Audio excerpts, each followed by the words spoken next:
یروشلم میں آنے سے پہلے آپ کو یاد ہوگا کہ خداوند شمسی جب مختلف جگہوں پر منادی کر رہے تھے تو پھر انہوں نے آخری دنوں میں آ کر کے جب انہوں نے کہا کہ مجھے یروشلم کو جانا ہے تو شاگردوں نے پطرس نے بڑی اس کی خدا سے مخالفت بھی کی، بحث بھی کی کہ وہاں نہیں جانا چاہیے کیونکہ وہاں یروشلم میں تو لوگ جو ہیں وہ آپ کو قتل کرنا چاہتے ہیں۔ تو خدا یسوع مسیح نے بلکہ پطرس کو آپ جانتے ہیں کہ ڈانٹا بھی۔ تو یہ جو خدا یسوع مسیح جب اپنے ٹھہرائے وقت کے اوپر یہ نجات کا وہ منصوبہ ہے جو پورا ہو رہا ہے، اور لمحہ بہ لمحہ جیسے جیسے وہ وقت نزدیک آ رہا ہے ویسے ہی ویسے ہم دیکھتے ہیں کہ خدا یسوع مسیح کی جو اپنی جو ہر سکنات ہیں، اپنے جو ان کے روزمرہ کے معاملات ہیں وہ اسی طرح سے چینج ہوتے جا رہے ہیں۔ اور جب یہ دن قریب آئے ہیں تو کلام مقدس میں ہم پڑھتے ہیں کہ خدا یسوع مسیح واپس یردن پار اس جگہ پر چلے گئے جہاں پر انہوں نے یوحنا بپتسمہ لینے والے سے بپتسمہ لیا تھا۔ اور یہ صرف کہانی نہیں ہے عزیزو، میں خود گیا ہوں اس جگہ پہ جہاں پہ خدا یسوع مسیح نے بپتسمہ لیا ہے، وہ آج بھی قائم ہے۔ بلکہ اب تو اس جگہ دریا تھوڑا سا پیچھے ہٹ گیا ہے، لیکن وہ جو جگہ پوائنٹ ہے جہاں پہ کہ خدا یسوع مسیح نے بپتسمہ لیا تھا وہاں پہ چشمہ جاری ہے، فریش واٹر وہاں سے نکل رہا ہے۔ اور یہ جو خدا یسوع مسیح کے بارے میں لکھا ہے کہ وہ اردن میں دریائے اردن کے پار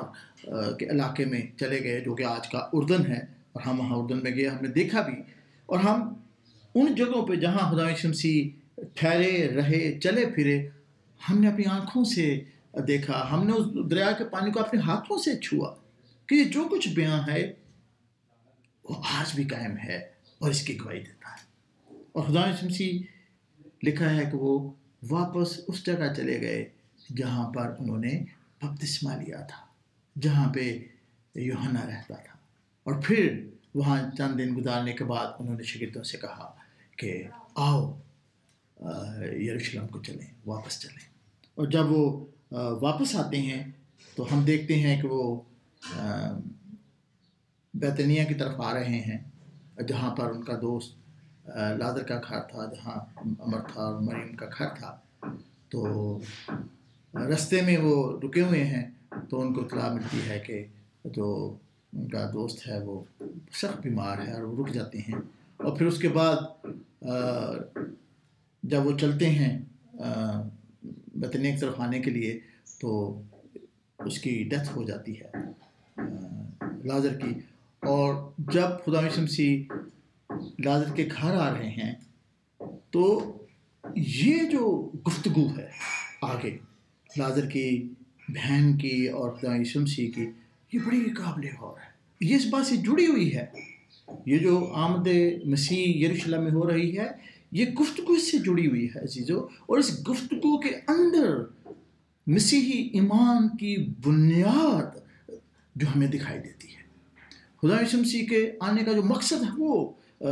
ہمیں دکھائی دیتا ہے، اور یہ ہمیں بڑے غور سے پڑھنی اور سننی چاہیے، اور اس پہ غور کرنا چاہیے کہ یہ جو گفتگو ہے یہ ہمارے مسیحی ایمان کی بنیاد کیوں ہے۔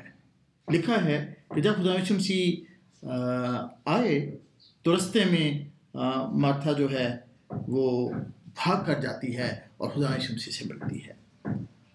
اور اس میں بتاتی ہے کہ لازر جو ہے وہ نہیں رہا، اور خدا یسوع مسیح اس کو کیا کہتے ہیں؟ وہ کہتے ہیں تیرا بھائی جی اٹھے گا۔ اب یہ ذرا جملوں پہ غور کیجیے، تیرا بھائی جی اٹھے گا، اور مرتھا آگے سے جواب دیتی ہے میں جانتی ہوں کہ قیامت کے روز آخری دن جی اٹھے گا۔ اور ہم سب یہی سوچتے ہیں، اور ہمارا ذکر بھی یہی ہوتا ہے کہ ہاں قیامت تو آنی ہے، اور پھر قیامت کا ہمیں پتہ ہے کہ کیا ہوگا، اور وہی بات جہاں پہ وہ فی البدی خدا یسوع مسیح سے کہہ رہی ہے، ہاں میں جانتی ہوں قیامت کے روز وہ جی اٹھے گا۔ اور عزیزو خدا یسوع مسیح نے کیا جواب دیا؟ انہوں نے کہا